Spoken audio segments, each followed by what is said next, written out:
A very good evening to you, and thank you very much for making time to join us on this edition of Spectrum. We are broadcasting live from the Central Building in the heart of our city, Kampala. We are also live on our website, which is www.radio1fm90.com. While on that website, you click on the icon with the word Listen Live. Radio 1 is also live on DSTV. Our audio channel there is 897.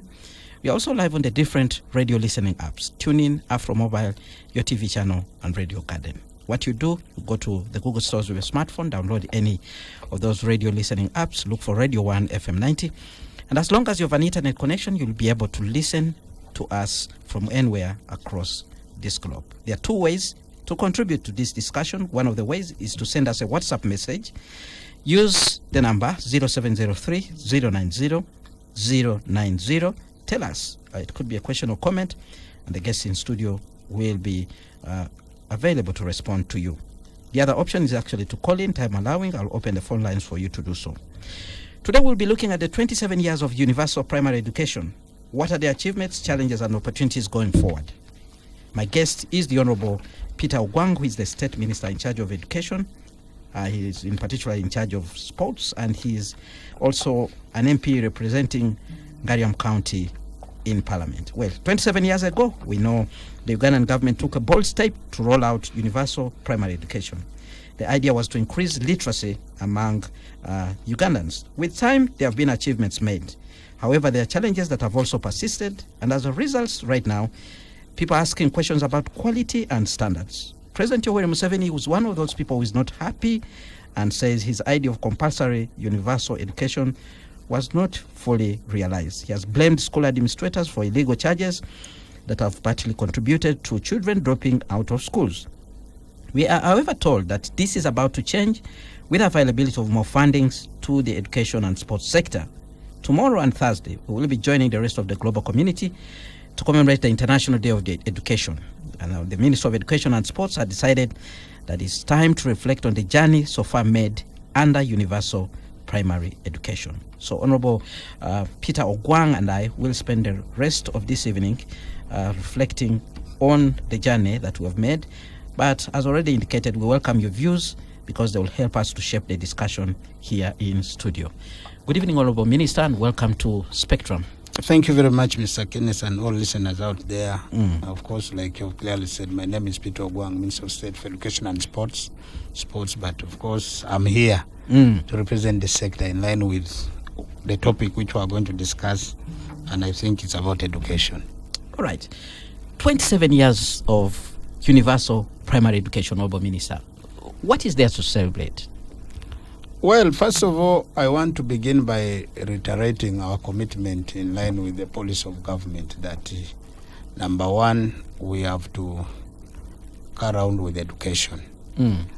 And first, we must agree that, like you've correctly said, that we are going to celebrate the Education Day. That Education Day is slated for 21st for purpose of government of Uganda. But globally, the United Nations gazetted that day to be celebrated on 24th of January. So us as Uganda, we were able to push it to be celebrated on 21st. And as far as UP is concerned, I want to say that the original idea and plan of government was to have 4 children per family go to school under UPE. But as you all know, that there was a transition in line with the presidential directive that let every child go to school. And I want to confirm that we have registered quite in terms of numbers. We have registered a big number. If you all recall, by 1996, we had about 2.5 million children going to school. And as of today, we can talk about, as of last year, we can talk about a period of about 8.6 million children are school going. And in that manner, it has come with a lot of advantages that we have invested. Talk about classroom construction, talk about recruitment of teachers, talk about quality of education itself, because where we started and where we are is not the same. And you can agree with me that the most times when we were starting it, there was a challenge of congestion. But there now we have really put in a lot of investment. And even going forward next financial year, we have again planned to allocate additional 10 billion shillings for recruitment of primary teachers. And that all means in terms of supporting education as far as UPE is concerned. And Kenneth, to be honest, are you aware that some of the graduates who started with UPE have come out of university today? And that's an achievement for us, because there are those who did not ever think and believe that you could have a graduate come out of UPE. Of course, there was a lot of some bad publicity which had started talking about that education. So I want to thank government specifically on the investment it has taken in terms of training teachers, in terms of curriculum development. Also have invested a lot in that, and that has helped primary education to continue moving in line with what we intended to achieve as a government. And I want also to furthermore say that in terms of enrollment, I talked about it, that 2.5 to 6 to 8.6 is a big number now. If you talk about gender parity, the gap has now been closed between the boys and the girls. And I want to say, even in terms of performance, now girls seems to be beating us men, and I think it is one thing which I want to really talk about it and encourage us, our parents, to make sure that the two go hand in hand. The gender parity index, of course, has also improved from 0.88 to about, in 1997, to about 1.04 in 2021, which for us is a good one.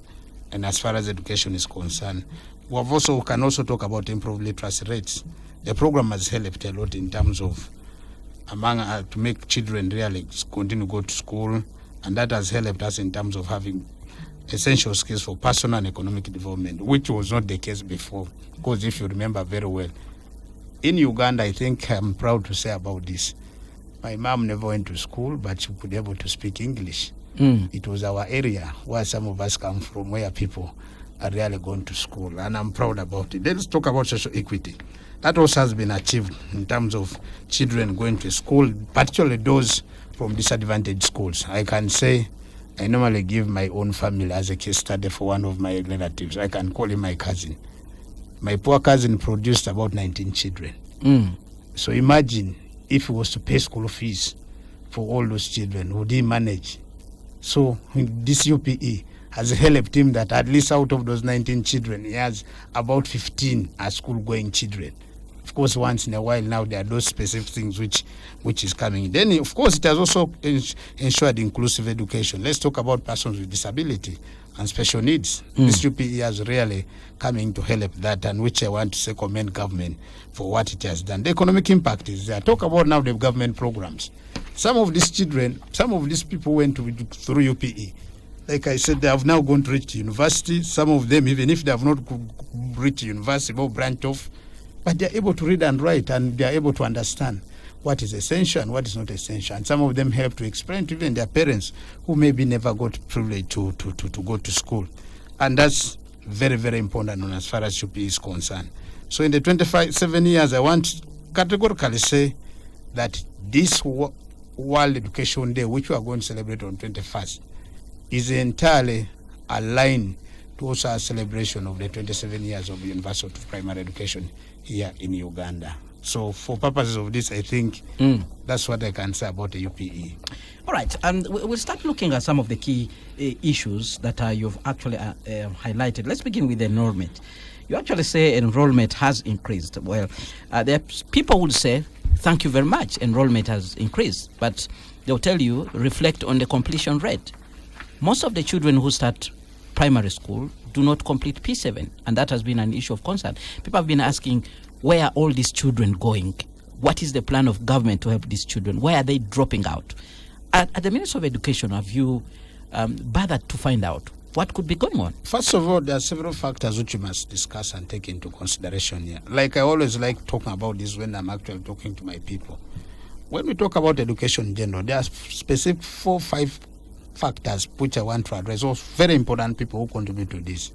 For instance, let's talk about number 1, a pupil. Is a pupil committed to studying or not? Talk about a parent. Is a parent committed to helping that pupil complete his education or not? Talk about a teacher. Is a teacher willing to do what he's supposed to do, or why he was employed to teach that kid or not? Then come to government. From the government point of view and from the policy of government, to make sure that the following are the critical from government point of view. Number 1, we agree that we must construct a primary school in each and every parish. That is a policy of government, which I want to say we are working towards that attainment of a primary school per parish. That helps to reduce on the distance, because some of the factors which even give these children to drop out of school, you cannot afford to walk 10 kilometers to a nearby primary school. But as of today, I can give an example of my own parish, which used to be the greater parish. Today, 2 parishes have come out of that one parish. All those 2 parishes have got primary schools. That is a positive on the side of government. But the fundamental question is a parent is he able to provide the basic needs? Number 1, talk about books, pens. Number 2, talk about uniform. Number 3, we have always encouraged parents to help talk to their children or give them what we call food. It is a parent to prepare. Number 3, what has also come out, which of course one of the disadvantages, they need by some of the school administrators to want to introduce a charge, which is a proxy in terms of saying feeding children at school. Yes, for those who are able, I have no problem, but for those who are not able. So what happens? Those who are not able, they sometimes deny them opportunity to even sit for exams, and these are some of the factors which are causing our children not to complete into their education. Number 3, of course, government pays teachers. We have also seen that some of the teachers sometimes don't teach. And that's why now we have come up with a new policy or a new program, which now we are trying to digitalize our syllabus in terms of the timetables of how they work. How do you report?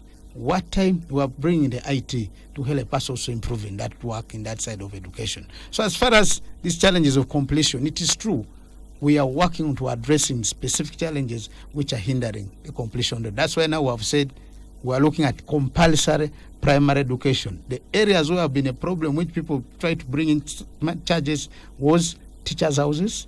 Number of teachers, are there enough? The other one has been the question of accommodation for teachers.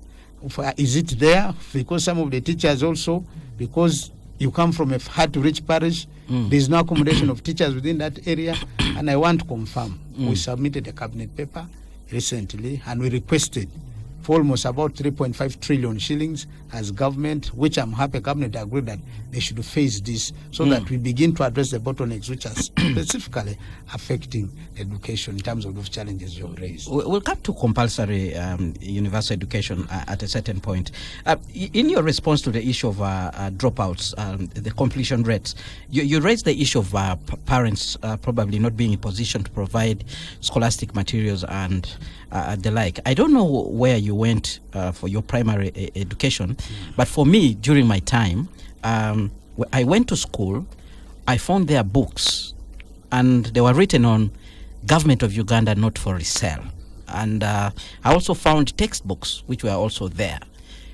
And from the explanation that has been given to Ugandans several times by the NRM government is the fact that you inherited an economy that was struggling, and right now the economy is doing much better. But those governments then were able to provide scholastic materials, Government of Uganda, not for resale. You would find even a pencil, you would find the books.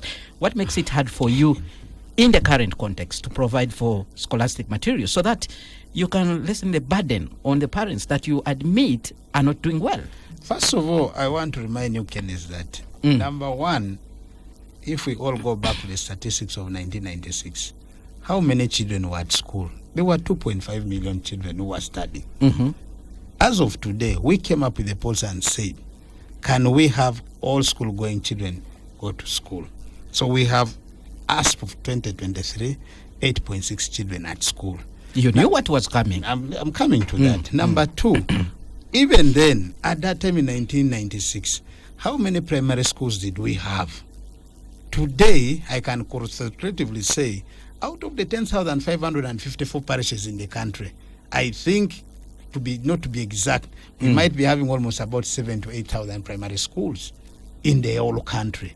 So the priority has been, can we invest on infrastructure to accommodate these big numbers? But the other one, I'm coming to that. The other one is teachers.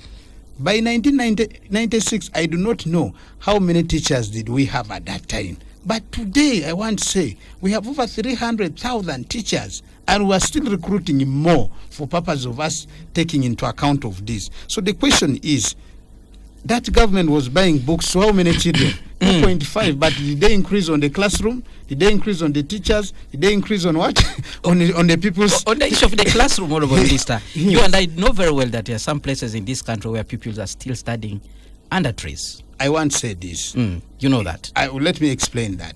The challenge, I take blame as a leader, and I want to speak about myself. I gave you an example of my own parish. In my old parish, which was almost like a sub-county, we used to have one primary school, and people could walk over 7 kilometers to come to what? To a primary school. Today, because of our policy we introduced of having a primary school per parish, so areas where you see these children in those dilapidated, I could say, grass-site primary school, is maybe now a demand by the parents and the parents of that parish that to request for government to construct that school. However, we have all factored it into the plan. We should not be requesting. No, listen. It's your obligation as government. I agree with it, it's my obligation, but sometimes... To plan for the population that is growing. Kenneth, get me right here. Sometimes they tend to go ahead of us, demanding for this, when we, in terms of the budget, what's the resource which is available, is this what we have said. That's why in our competition, in our cabinet paper, which cabinet approved, we have factored into how many parishes do not have primary schools. That is catered into. On top of that, how many teachers do we need in those primary schools? On top of that, how many teachers' houses do we need into those primary schools? All those factors have been computed, and that's why we are good to go once we begin doing this work in a phased manner. All right. Thank you. Spectrum on Radio 1 FM 90. My guest this evening is the Honorable Peter Ogwang, State Minister in charge of education and sports. Specifically, he's in charge of the sports sector, but he's here to represent the ministry to discuss the 27 years of the universal primary education in our country. We'll be celebrating the International Education Day, but our focus as a country will also be on evaluating what has worked under UPE, what needs to change, and the opportunities going forward. Now, Honorable Minister, one of the other issues, like I already stated, that keeps coming out is the question of standards. There are sometimes when we see reports that come out from WESO and other people who so pretend in terms of watchdogs over the education sector, who actually say most of the children are not learning. In some places, children cannot read or write. First of all, we want to say that we welcome all those reports from our development partners who help us in terms of even financing and supporting the budget, in terms of us to achieve a human right, which is, of course, a right for education. Number two, we take them in good faith and they help us as government to plan. For instance, some of those issues they raise in terms of children not able to read and write, which has a big contention or a big impact or a problem there. Number one, of course, I once said this, we cannot be able to learn at the same time. But what is important for us as government, we ensure that we recruit teachers. And that one, we ensure that we train these teachers. And those are the areas, because it is a teacher who should be able to help the kid. Number four, we also ensure that we try to expand on the classrooms for children, because the ratio of teacher to pupil is meant to be 1:40. But most times you can find that in lower classes specifically, let me talk about P1, P2, P3 there, you will find that maybe a ratio of a teacher to pupil is about 1:80. And also the congestion is a bit big. No wonder we are saying that let's first begin to really look at the issue of infrastructure. Then teachers. Our problem as a ministry is not that we do not have this data. We have these facts. But our challenge is we are all competing for one resource envelope. So whenever we ask the Minister of Finance, this is our request to make us reach to this level. But because there are many competing interests, they say for this year, do this. Like now, we have given our demand for compulsory primary education for all, factoring into all those factors which will improve what you've asked. But also then, what we introduced, like I told you, there's what we call Teller. It is helping us. It's a technology specifically to address the issue of teachers' absenteeism, of not coming in to teach. Brother, there are primary private schools where people are supervised to work, where they are paid little money, but there's an output. Our challenge as government is that once a civil servant sits in his office, or a teacher who knows that I have a timetable to teach, is he meant to go to class? That's why he said, What is the role of a parent and a PT? Are they helping us, government, to to enforce these people to work? What happened to the school inspectors? They used to work well in the past government. I'm coming to that. The question of school inspectors also one. Like you all know that some of the districts... In fact, they were one of those people were envied. They would move with motorcycles, move from school to go and check on what was happening. Let me tell you. Because right now, you have so many layers of government officials. Yes. You have RDCs in all districts. You have educational officers. You have CAO. You have all these layers of leaders. But the problem persists. You're asking a fundamental question. That's why I'm saying that it takes one Kenneth to change certain systems to work. For instance, inspectors are there, I could say, in almost every district in the country. Number two, we try to request for support, to support these inspectors to carry out their work. Do they get it? So they are earning, but they don't have support. Sometimes they don't have. Number three, even when they get, do they do the work? Number four, those officers you've mentioned, are they committed in helping us? No wonder sometimes you see... I should be asking you. No, that's why I'm coming to give you this information. Sometimes that's why you see the president says, I have put everything in order, but why is this not coming out? Because like now, I am in the center. We normally bring these inspectors. Even today as I speak, by the way, these inspectors, I think, have been having a 2-day workshop or 3-day workshop. The other day you were addressing them at I was Chamboko. addressing them, and I told them clearly that the failures of these programs are all attributed to you.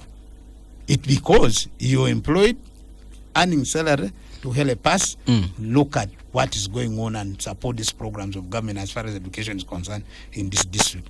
But they also have a few issues they raise, which I entirely also say, by the way, they also have a point here. But I want to say this, fellow listeners out there, the government is committed in ensuring that the universal primary education works. And I want to say, in line with the achievements I've enumerated before, it is working and progress is there.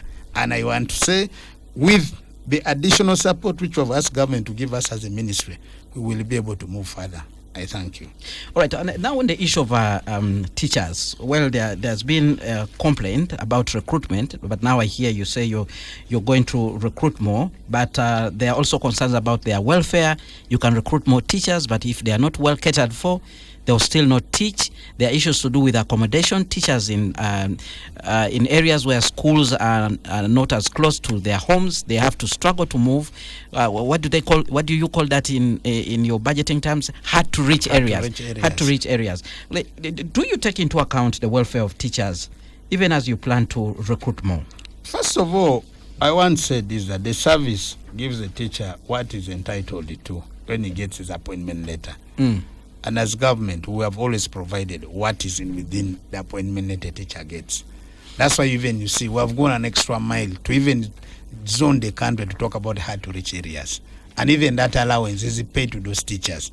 The fundamental question to you and me must ask, Kenneth, is that a teacher who taught you at that time when you were studying had a passion and loved the profession of teaching. There are some of our people who do not love their jobs, but they have found themselves there. But even the money they were earning was in tandem with the cost of living then. That is true. I come to the issue of money. Number two, you very well know that we agreed to increase teachers' money in a phased manner. And as government, we have fulfilled our obligation. 100% of what we pledged has been given to a teacher. We have even gone an extra mile. That's why you see the president said, scientists must be given additional money. We have done that. But the fundamental question is, I want to quote, I was meeting teachers on Sunday in one of my schools in my constituency. Head teachers, I asked them one question. I want to ask scientists, where's the output of the money now we are giving you? But they're also saying, some of us do not have if one or two things, but that's it. But I'm saying we will reach there. But as far as UP is concerned, I want to categorically say it has achieved its objective despite a few bottlenecks which we're addressing. And we know these challenges, and it's the reason now we have asked for government for us to have a quality, free, compulsory primary education. The following must be addressed. All right. Spectrum on Radio 1 FM 90. We're going to go for a break, but as you heard it there from the Honorable Minister, there is some sort of a magic bullet that the Minister of Education has proposed to tackle these issues. When we return from the break, we'll look at this issue of compulsory universal education. How are they planning to achieve against all the odds, against all the challenges that we continue to see manifesting themselves in the education sector? So stay tuned, Radio 1 FM 90. Spectrum continues after this break. Spectrum on Radio 1 FM 90. Spectrum on Radio 1 FM 90. Thank you so much for staying with us on Spectrum. We are live on Radio 1 FM 90. Our topic of discussion today, we are reflecting on the 27 years of the universal primary education. What are the achievements, challenges, and opportunities? My guest, the Honorable Peter Ogwang, State Minister of Education in charge of sports, Ngariam County MP. And so far, he has told us so many things and responded to the challenges that we put across to him. Talks about funds for recruitment of more teachers. 10 billion has been allocated for the recruitment of primary teachers next year. At the moment, by 2023, that's last year, they had recruited about 136,819 teachers. That's a big number there. And he says plans are actually underway to actually recruit more. In terms of enrollment, UPE 1997, they had 2.5 million pupils. And as we speak now, by 2023, the number was at 8.6 million pupils. And right now, we are actually told we are going to have compulsory UPE, compulsory universal primary education. Well, Honorable Minister, there has been a complaint about poor funding to the sector, including low capitation grant. We are told each pupil in primary being given 20,000 to study for the whole year.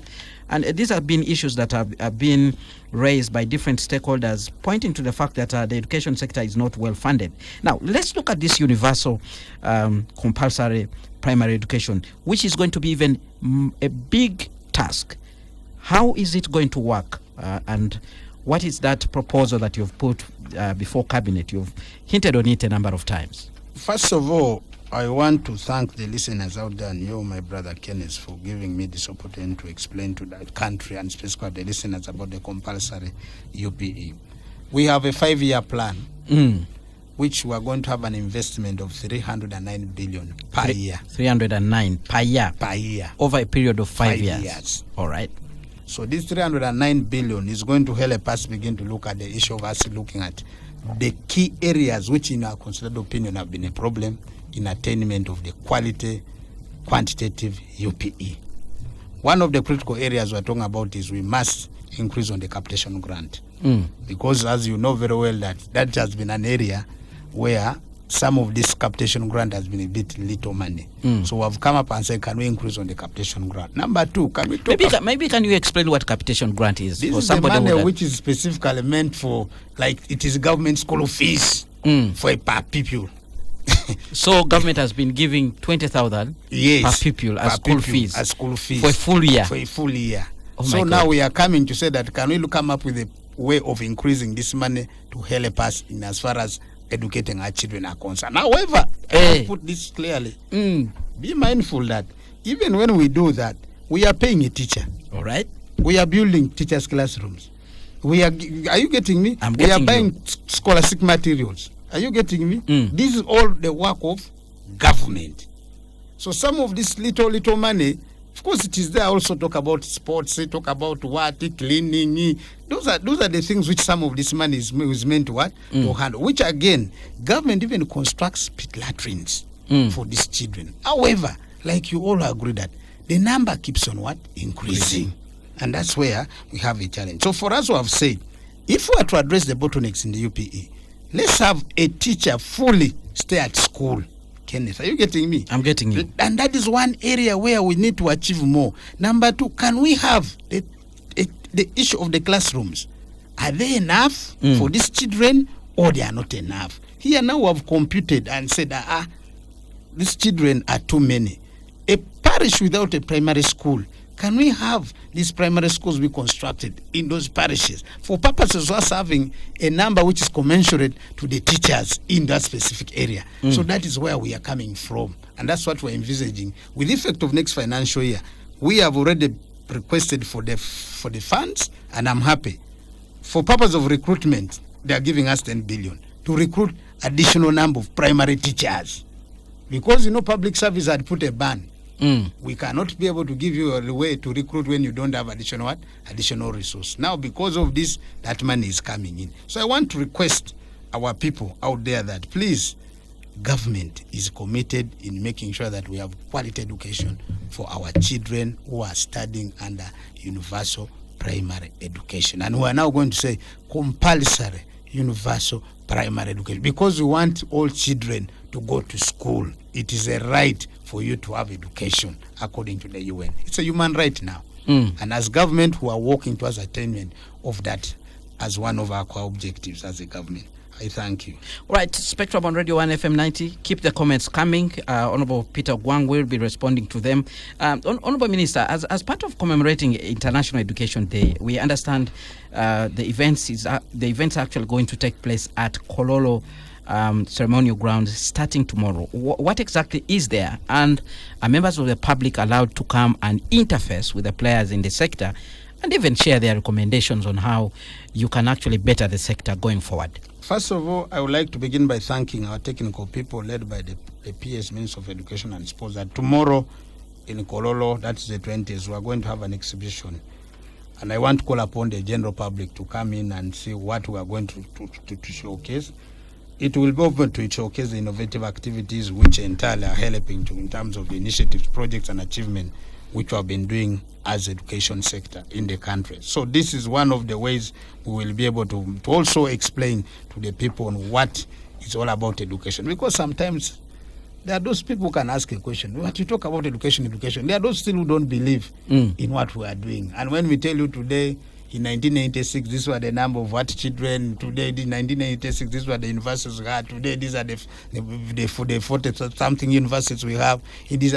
Some people can't believe. So I want to call upon the general public that please, as a way to mark the World Education Day, I want to call upon you to come to Kololo. We are going to have quite many activities. Part of it is why I'm here. Part of it my other colleagues are undertaking.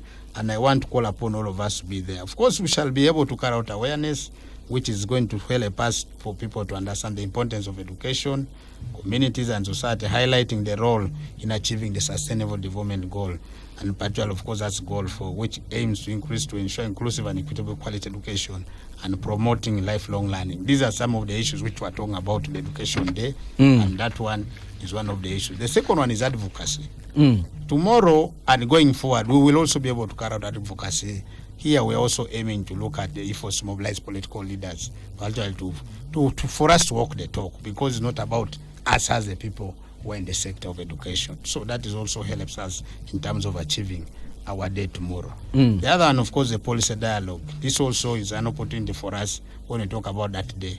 It helps us to also mobilize policy makers, civil society organization, and also thank them for purpose of what contributions they have done. The partnerships is one of them. I really want to thank the development partners who have helped us in supporting education, NGOs, academia, private sector. These are the areas. And inspirations.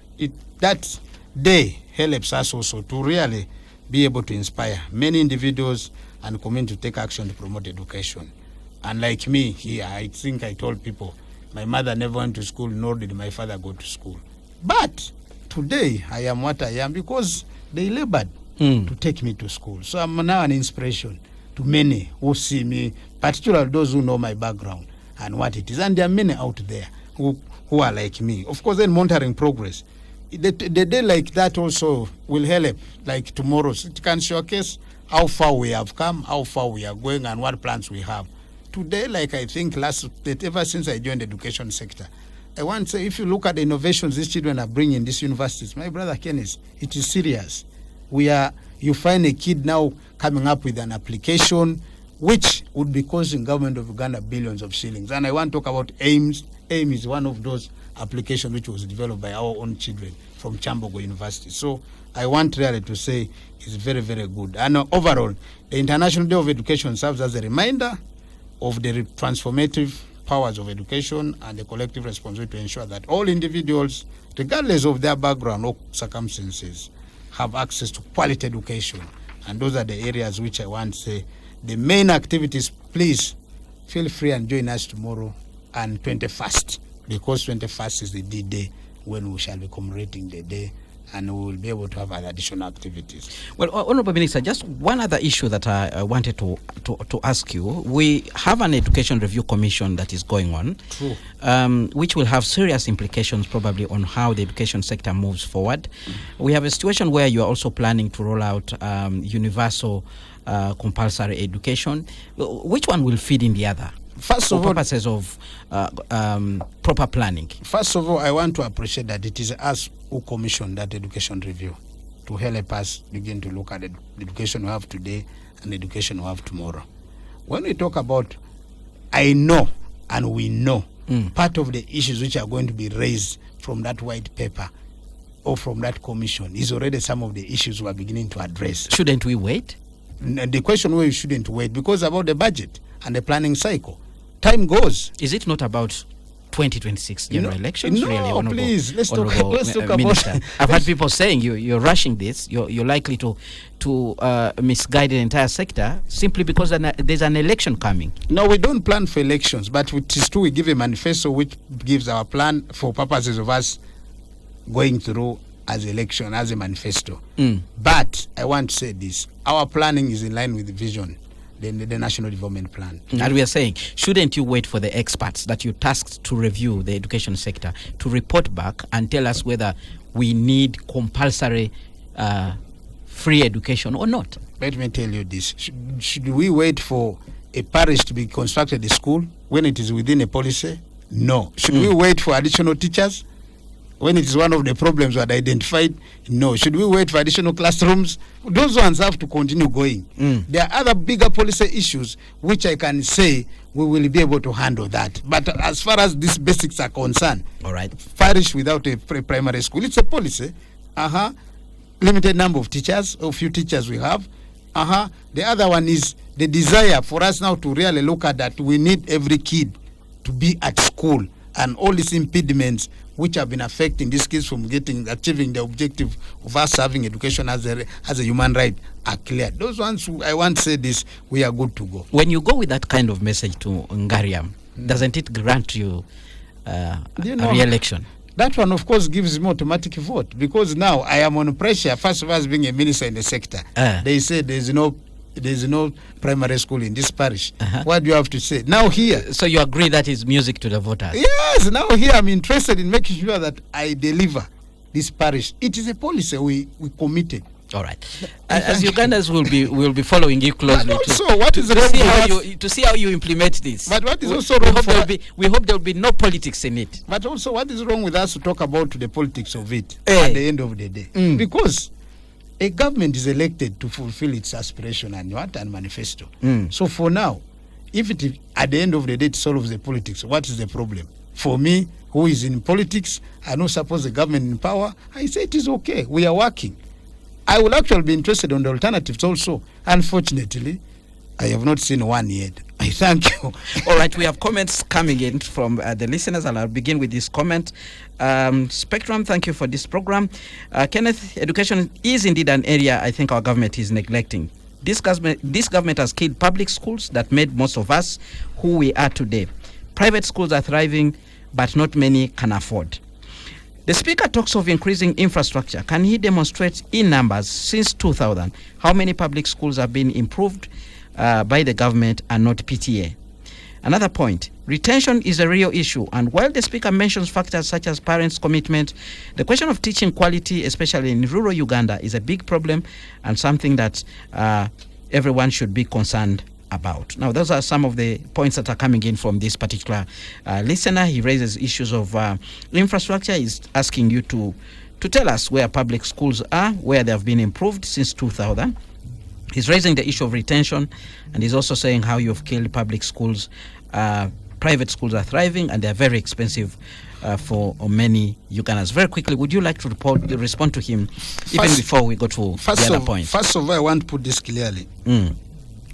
The more we are going to construct new primary schools in new parishes, the more we are going to kill off the private sector in terms of investing in education. Why? We are talking about a free compulsory education where you have everything in that school, including number of teachers. Number two, why would a parent want to take his child to a private school when there's a school which is nearby. So the challenge has been, because as government, we have not been having enough primary schools, maybe enough teachers, maybe enough scholastic materials. This is why the people opt to go into private school. Number two, by there, also number three, I want to put it clearly. Government primary schools or any government school pays better than a private sector. This one is a fact, and I can guarantee to you, there are many teachers who are in the private schools who want to join the government. So the opportunities I'm talking about, recruitment of teachers, is entirely going to benefit most of the primary school teachers who completed, but maybe they are teaching in those private schools who want to join government. Because government is about pension, permanent and pensionable. So is it true that this government has killed the education sector, particularly in primary? It's not true. All right. Another point comes in from Ben, who is listening in from Kira. He says, Kenneth, I'm appalled by Honorable Gwang's debate about the state of education in this country. It's rather layman's. He is obsessed with the numbers and silent on the quality of education. Past government prioritized quality, welfare, and facilitation of education. The education sector under the NRM went long ago to the dogs. The Ogwangs of this world live in a different Uganda and are so blinded by the taxpayers' money they live on extravagantly. That's Ben listening in from Kira. I think I need to reply Ben the way he has answered the question. Mr. Ben, first of all, it's not true. I think the question of you sitting to type messages and thinking that you can change a certain view is not true. Ben, I want to put you on record that I cannot forget to talk about numbers because these numbers are budgeted for every financial year. And two, we have identified a problem. We are addressing a problem. So what do you want us to do? A comment comes in from Justin, who is listening in from your constituency in Gariam. He says, hello, Anderson. Please remind our guests to know that most private schools are using technology to help learners, both at all levels of institutions. What is government's plan towards improving the e-learning system in terms of online studies that some institutions introduced during the COVID-19 pandemic? First of all, let's talk about this multi-sectoral approach. For us as a sector of education, ours is to provide classrooms, teachers, scholastic materials, and then Take-Only will collaborate with a responsible Ministry of ICT, responsible Ministry of Energy to ensure, like it is within the policy of government, that we must have all primary schools connected with power, all primary secondary school connected with power. The other one is, I was in ICT. I know of the last mile connection in terms of backbone infrastructure, delivery to all government facilities. So once we have those achieved, you cannot begin taking electricity to a place where there is no infrastructure. Let's be realistic. So for us now, we have come up with a plan as a sector. Can we provide infrastructure? Okello Patrick Bonyo listening in from Busega. The trouble with the NRM government is always excuses for whatever kind of development, and they're like comparing themselves with past government whom they castigate for limping the economy, yet those past governments laid a strong foundation which they are riding on. NRM watched the population grow and did not plan for the population, then woke up after 10 years. NRM had the opportunity to build a better Uganda, but it seems it wasn't in their master plan. Universal education was a good idea, but it was politicized, and they made it worse by denying parents to participate in the contribution towards its achievement. Let parents contribute something towards their children's education, because then funding is so meager to match the current demand. 20k a year is too small to educate a child. That's Patrick there, who wants parents to be involved, but says you've not done enough to actually help the education sector. We have another comment. Kenneth asks Honorable Minister to comment on the attrition rates of primary school level. Currently, the enrollment rate is about 8,800,000 pupils. Completion rate, those who sit PLOA, is about 380,000 pupils. Who can account for the over 8 million pupils dropping out of school at primary level? First of all, like I did mention earlier on, that we understand and we acknowledge some of the challenges which are there. Why we are coming up with this new plan is to address those challenges which are there and which are being used for purposes of denying these children opportunity to study. That's why we are saying the budget line, we have asked for more money to be invested in this specific sector. And I want to address myself to primary education. I can even say it is also secondary education. We will be able to achieve that once this investment in terms of money is given to us. And I want to thank for Minister of Finance and HD President for already allocating us additional money to begin recruiting teachers. Then now we shall deal with the issues of infrastructure later. He is politicking. Does he think schools will completely die if they don't implement? After all, these schools have been struggling for years. I don't think your intervention is worth the impact. That kind of mentality is one that has killed all systems in this country. That's a comment from Shafiq, who is listening in from Mutungo. We have a teacher, Ben, listening in from Palisa. How about art teachers pay primary teachers pay? How about art teachers pay and primary? What does he say? When will they start paying primary teachers according to the level of the graduate scale? That's a teacher there with that comment. And then we have another one from Luero. Let the minister comment on the dilapidated structure in Teso College, Aloyet. First of all, I want to tell that to begin with the one who is saying that I'm politicking. I am here to give information as a minister in the sector. I am not politicking. I'm giving factual information on the plan of government. Number two, the question of politicking is one which I say that I am a politician, first of all, and I have a government I serve, and the government I serve is the one with a plan to implement, and this plan is already going on as planned. Whatever has been identified as a challenge is what we're addressing.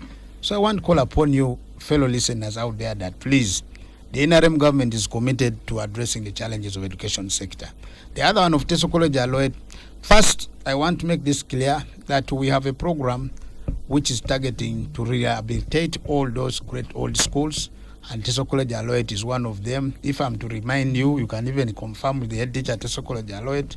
I was in Teso College Aloyet, I think a month or two, trying to commission one of the projects which was meant to renovate some of the dilapidating structures, particularly the dormitories and the dining for that great school, which I want to say government has already earmarked money for that purpose. Not only Teso College, talk about the Kitoberos, the Butoberos, that those great schools which we have about 120 schools across the country are going to be renovated. That is the investment. So if someone is talking about politicking, that is the information, you must take it. You might not like it, but it's a fact. Thank you. All right. There's a teacher who is concerned about pay for the arts. First of all, I want to remind these teachers that, dear my fellow good teachers, government negotiated with UNAT then, and it has been factored in the manifestos year in, year out. The government has undertaken its obligation by achieving 100% increment of the teachers' pay. Now, talk about the arts. It is true. We have taken a strategic decision to first begin increasing teachers' pay for scientists, and that has also been achieved.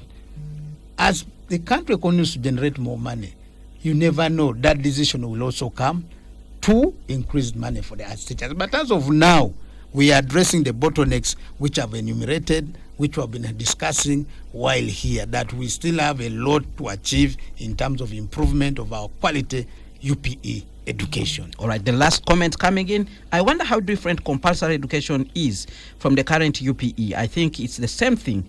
How about addressing the gaps of the current UPE rather than investing in a seemingly new approach?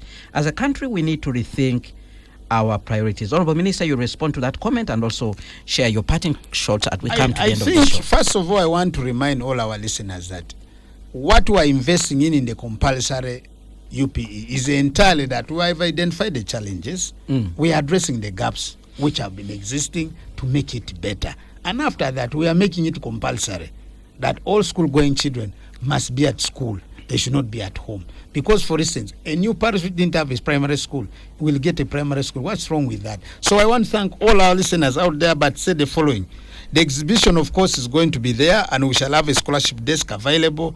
I want to remind people that in the Ministry of Education and Sports, we have a scholarship desk which is always there for those scholarships which the government of Uganda is given by different countries. Which I'm told you're always giving to your relatives, friends, that's and a lie. in-laws. We have a committee. That's what we have had. We have a committee which is responsible, and you apply for those scholarships. Number two, we're also going to have a new secondary school curriculum. We shall also have a desk there, which will also be showcased. The other one is a technical vocational school, will also have its own desk there. Then, stakeholders, please come and also exhibit what you have as far as education is concerned. For us, for purpose of tomorrow, it's open. So I want to call upon the general public and specifically Radio 1. Let me thank the management for giving us this opportunity to talk to our listeners for the last 1 hour. I thank you so much. Greetings to my dear friend, whom I no longer don't see. Maybe let me say here, Honorable Maria Chiwanuka. I greet you. I know you're listening to what? To Radio 1, because I know where we have come from. I thank you. We'll send you an invoice for those greetings. Last but not least, I thank my senior minister, wherever she is, who is listening to us, and all our technical people who have supported me in this program. Thank you so much. With that, we come to the end of Spectrum. Thank you very much, the Honorable Peter Ogwang, State Minister in charge of Education and Sports, Ngariam County MP. Thank you very much, dear listeners, for making time to share with us. I've been your host, Kenneth Lukwago Anderson. Up next, we have the news in English with Miss Josephine Dagano. Thereafter, we'll have the Soul Train with BB Jr.